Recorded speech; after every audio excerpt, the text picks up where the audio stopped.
let's start off by actually talking about what are the differences between deferred sales trust and a 1031. Yeah, great question. So I like to use the analogy, and I think it'll break out with the Blockbuster Netflix. So I don't know if you remember going to Blockbuster on a random Friday. You want to get that movie, and you're about to grab it, and right before you do, someone grabs it, right? But even if you got that second movie, you got to return it within 3 days, and you got to go through all of these things.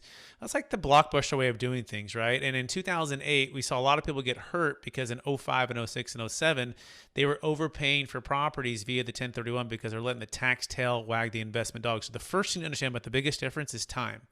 And you want time to be your friend as an investor, right? And as a seller, you don't want to be forced to buy something that doesn't make sense on the numbers and on the value add and the forced appreciation, all the things we love as multifamily investors. And so the deferred sales trust, like Netflix, is there's no timing restrictions. I mean, you can rent the movie, you don't have to return it, you have to pay some ongoing fees, right? But essentially, you can sell high and buy low. And the best deal story to really inspired me to start the company was for a gentleman who was worth $250 million in Minnesota in 2006.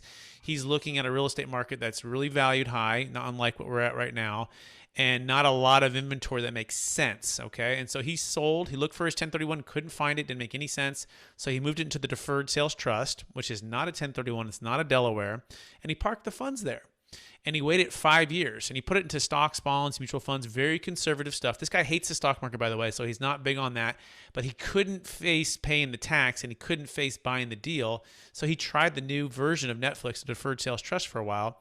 Well, 5 years go by, and the bank calls him back and says, hey, we just foreclosed on that property. Yeah, that one you used to own, that one you sold to that crazy 1031 buyer out of California. Yeah, we foreclosed on it. We're just curious, do you want to buy it back? And he goes, well, maybe. What's the price?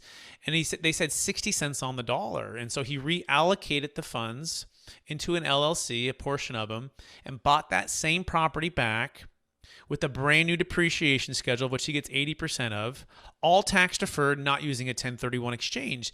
And this is where all my alarms start going off, right? I'm like, whoa, you can't do that, right? And then I'm learning about this, and I go, we figured it out at Marcus and Millichap. We figured it out as investment real estate brokers. 1031 is the way to go, right? But when I heard this, I said, if this is true, this will change everything. And that's what began the journey to really educate all the brokers out there, commercial real estate syndicators, anyone who feels trapped by a 1031, who wants to sell high and buy low. So I'll pause there to make sure that all made sense. You have just listened to another information-packed episode of Capital Gains Tax Solutions with Brett Swarts.